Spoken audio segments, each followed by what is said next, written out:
problem is, Maria, that if people are in low-paid jobs, maybe this is the only way that they can get by. Andrew Sheldon, do you think that that's a fair enough reason why some people take bribes and maybe it's the only way to keep things going? Certainly, I found in the Philippines when I was living there that there's a lot of kickbacks and whatnot with public officials, even low-level public officials, not necessarily high-level ones. I remember when I was getting a visa in the Philippines, I did it once. Someone came to the front of the immigration building and saw me and I'll do it for you quick. I'll get your visa cleared more quickly. And I didn't need to go through him. I just I did, and it was just a lot of trouble. And I got a visa stamp which didn't work, so everyone questioned it from there on. So it often doesn't even get you what you want. I think it's more in the more wealthy people. I don't think it's something the poor necessarily have to do. I think it's probably something more the wealthy are inclined to be called upon to do. Alexei, in Russia, give us a sense of, you obviously have concerns about bribes being paid, but obviously it gets things done in a country that has problems with actually moving things forward at times. Yes, problem is that corruption just became a routine. It's a part of usual life, and corruption became a basement of state and basement of society. Corruption is a main connection and regulation between officials, between business and officials, and between businesses and businesses. So problem is that a lot of people think that if, for example, tomorrow corruption is eliminated, everything just stopped because the engine of state will stop.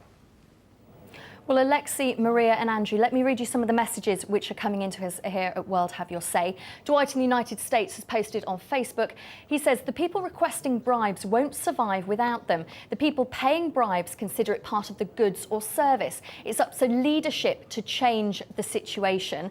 Well, that seems like something that Jim could pick up on in Chicago. You're somebody who is in a position of power. Do you think it is those people in power that need to make the change? Well, first of all, one of your guests here was talking about the wealthy people, contributing for the bribes. And in Chicago, I mean, we've had people. It's not only elected officials; it's the building inspectors, it's the plumbing inspectors, it's people who give out the driving tests at the Secretary of State's office, and it's people, the average Joe, who pay these bribes maybe to get a break on their driver's test, to get a permit quicker than they'd have to get ordinarily, or maybe have an inspector overlook a violation on a building. And yesterday in the United States Senate in Washington, D.C., they threw out, impeached a federal judge for taking bribes.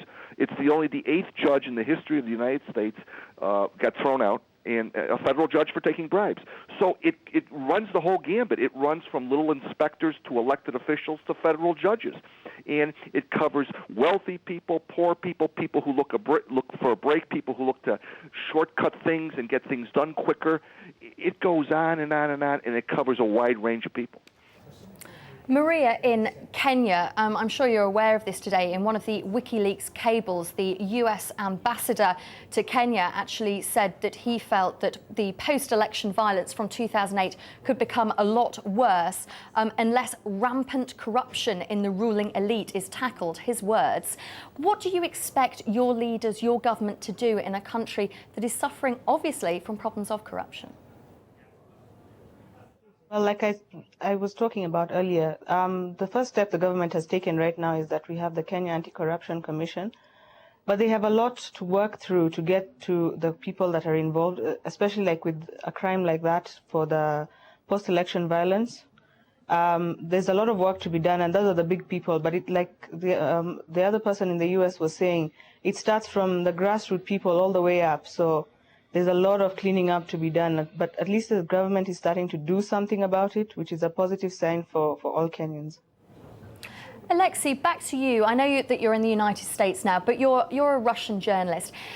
Would it be so terrible if Russia doesn't clean up corruption? If it actually gets things done, could we not see that it could actually benefit some people who are on very low wages? Now even President Medvedev, he's talking about corruption and he's addressing to the government which is corrupted, and he's saying that every single year just when the state buying a kind of services and product, state lose more than $30 billion per year because of corruption. But problem is, from my perspective, we have a huge gap with the evaluation of corruption. Medvedev and Putin, when they are talking about corruption, they are talking about a traffic policeman who is taking bribe $20. And traffic policeman, when he's taking bribe $20, when he's talking about corruption, he's talking about Putin himself and his surrounding who are taking bribes hundreds of millions of dollars. And so different people trying to fight different corruption. So we have a zero result with it. Well, you're watching World Have Your Say. Wherever you are in the world, you're welcome to get in touch with us. You can post now at our blog at worldhaveyoursay.com. Now, I want to play you a clip here that has come in. According to Transparency International's poll that we were talking about earlier in the show, the police are among the most common recipients of a bribe. Here's one view of a former Russian policeman. I did take bribes. Yes, I did. That's the system. We moved to a new place where the flat rent was 10,000 rubles per month. It was impossible to live on my 12,000 rubles salary. I used to say, it's not for a new car or diamonds. The truth is that the Russian police live in such conditions now that there's no other way but to take bribes. Alexei, it's probably appropriate for you to respond to that. That man was telling us that basically survival is the only reason that he takes bribes. That's fair enough, isn't it? That's true. It's extremely difficult to persuade road policemen to refuse from the bribe, which is supporting his life, when every single day he can see and read in newspapers about millions of dollars which was stolen by the top brass officials, and it actually doesn't work. So we should start to fight highest level corruption and then move to the lowest level. But I want to say that actually it's not true that corruption is a normal thing for the poor country. For example, we can see the recent very nice examples of fighting corruption in even a very poor country. For example, Georgia on Caucasus. It's quite poor, but they did an amazing job about fighting corruption. So I want to say that all these talks about deep cultural roots or of corruption, it's just not true.